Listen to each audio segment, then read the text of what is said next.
Jangan skip cerita ini kalau kamu sering sahur sendirian, karena bisa jadi yang bangunin kamu selama ini bukan orang rumah.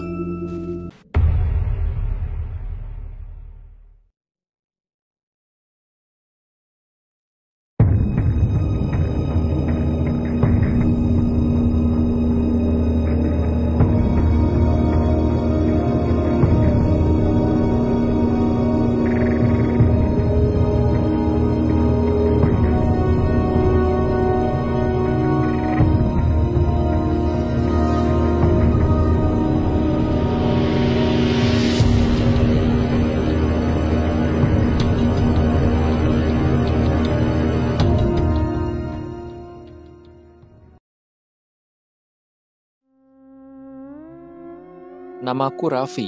Aku mahasiswa semester akhir yang ngekos di daerah Jogja. Kosanku ini bukan kos-kosan modern kayak apartemen, tapi rumah biasa yang disulap jadi kosan 5 kamar. 3 kamar diisi, 2 lainnya kosong. Rumahnya agak tua dan terletak di gang sempit. Jadi kalau malam suasananya itu sepi banget, terlalu sepi malah. Tahun ini adalah kali pertama aku nggak sahur bareng keluarga. Iya, aku mastiin buat tetap tinggal di kosan karena lagi fokus ngerjain skripsi. Teman sekosanku cuma 2 orang, yaitu Fajar dan Mas Andi. Fajar anak teknik, suka begadang. Mas Andi udah kerja, jarang nongol karena sering dinas keluar kota. Jadi bisa dibilang, hampir setiap hari aku sahur sendirian. Nah, malam sebelum Ramadan dimulai, suasananya tuh berbeda. Langit mendung, angin kayak berbisik, dan listrik sempat mati sebentar waktu Isya. Aku pikir biasa aja, namanya juga musim hujan, tapi setelah listriknya menyala, ku dengar suara dari kamar paling ujung. Suara cewek kayak orang lagi nangis pelan. Padahal kamar itu kosong. Aku kira cuma halusinasi. Jadi aku cuekin dan lanjut nonton video horor sambil ngedit. Tapi malam itu rasanya kayak diawasi ya. Jendela kamarku sempat diketuk 3 kali pas aku intip dari celah tirai. Gak ada siapa-siapa. Sampai akhirnya, pas sahur pertama, semua hal aneh itu mulai terasa semakin nyata. Dan semuanya dimulai dari suara yang membangunkanku jam 3 pagi. Lembut, halus, dan sangat jelas. Tapi bukan suara ibu. Bukan juga suara manusia. Waktu itu sekitar jam 3:10, aku kebangun karena suara lembut yang manggil namaku dari luar pintu kamar. Raffi, bangun nak, sahur dulu. Jujur, suaranya tuh hangat, persis banget kayak suara almarhumah ibuku waktu dulu masih suka bangunin sahur. Tapi itu nggak mungkin. Ibu udah meninggal 3 tahun lalu karena sakit.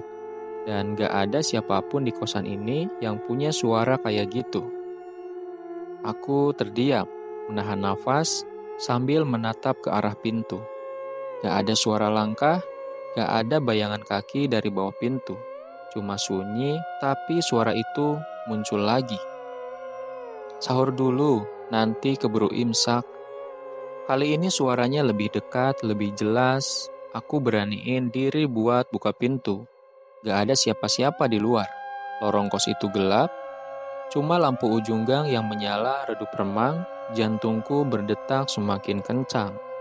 Aku langsung ke dapur buat ambil air minum, sambil nyalain lampu, dan pas aku balik ke arah kamarku, aku lihat kamar nomor 5 yang katanya kosong, sedang terbuka sedikit. Lampunya menyala, dan aku lihat bayangan rambut panjang tergerai lagi duduk di pojokan kamar itu. Aku kejang beberapa detik, mau manggil Fajar tapi dia bilang dari awal dia tidur di tempat temannya dan belum balik. Mas Andi, dia baru balik dinas hari Minggu. Berarti aku sendirian malam ini. Aku mundur pelan-pelan, masuk kamar dan mengunci pintu. Tapi baru saja aku duduk, suara ketukan muncul di jendela kamarku. Tok, tok, tok, perlahan, teratur 3 kali. Aku nggak berani ngintip, tapi tiba-tiba ada bisikan dari arah jendela. Aku juga mau sahur. Suara itu berat, pelan, tapi terdengar kayak berlapis. Bukan satu suara, tapi 2, 3, atau mungkin lebih. Seperti banyak suara yang bergema menjadi satu. Aku gemetar, aku cuma bisa duduk di kasur, sambil zikir pelan-pelan, dan ketika azan subuh berkumandang, suara-suara itu mulai menghilang, seolah semuanya cuma mimpi buruk. Tapi jendela kamar masih basah, kayak habis dihembus sesuatu dari luar. Dan anehnya, aku merasa ada aroma bunga melati di kamarku, padahal aku nggak pernah simpan bunga apapun. Setelah subuh, aku nggak tidur lagi. Aku cuma duduk bengong sambil mikirin siapa yang bangunin aku sahur tadi malam, dan siapa yang duduk di kamar kosong itu. Pagi itu, aku udah nggak tahan. Setelah sholat subuh, aku duduk di depan kamar sambil nunggu ibu kos keluar. Namanya Bu Rini, ibu-ibu paruh baya yang tinggal di rumah utama yang menyambung ke arah kos. Begitu dia buka pintu, aku langsung nyamperin dan nanya dengan nada agak gemetar. "Bu, kamar nomor 5, siapa yang nempatin sekarang ya?" Bu Rini ngelirik ke arah lorong, terus berbalik menengok ke hadapanku. Mukanya langsung berubah. "Loh, kamu kenapa nanya gitu?" Aku ceritain semuanya, dari suara yang bangunin sahur, pintu kamar terbuka, sampai sosok rambut panjang yang duduk diam di kamar kosong itu. Dan waktu aku menyebut suara itu mirip banget sama ibu kandungku, Bu Rini langsung pucat. Dia masukin aku ke ruangan tamunya, ngasih segelas teh manis dan mulai bercerita. "Jadi gini nak, dulu kamar nomor 5 itu pernah ditempatin sama seorang mahasiswi, namanya itu Intan. Anaknya pendiam, rajin, suka bangunin teman-temannya sahur, tapi tahun lalu dia meninggal. Saat itu aku langsung merinding." Bu Rini melanjutkan ceritanya. Dia meninggal di kamar itu pas malam ke-27 Ramadan. Ketahuannya besok paginya, pas teman-temannya curiga karena dia nggak keluar-keluar buat sahur. Waktu itu pintu kamarnya menyala, pintu dikunci dari dalam, pas didobrak, dia udah nggak ada sambil megang mushaf dan air minum. Katanya sih dia kecapean dan kehabisan nafas karena punya riwayat asma. Aku nggak bisa ngomong apa-apa, nafasku berat karena malam tadi suaranya persis seperti yang Bu Rini gambarkan.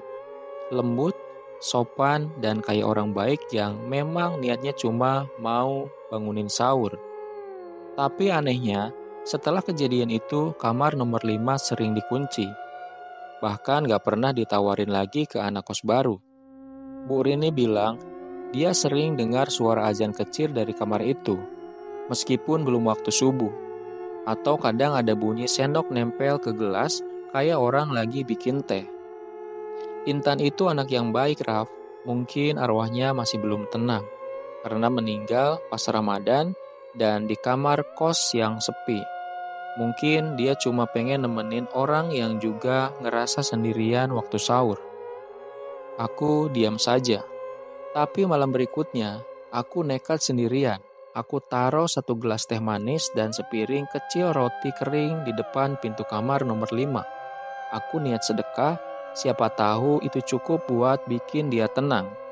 Dan anehnya, sejak malam itu, aku nggak pernah lagi dibangunin suara misterius. Nggak ada suara ketukan, nggak ada bisikan di jendela, tapi setiap sahur, aku masih mencium aroma melati yang samar lewat dari lorong kos. Seolah dia masih lewat, masih menjaga, masih memastikan. Nggak ada lagi yang sahur sendirian di rumah itu. Jadi, kalau kamu dengar suara yang bangunin sahur, tapi semua orang bilang gak dengar apa-apa, coba ingat cerita ini. Bisa jadi ada yang masih peduli, meskipun dia bukan manusia lagi.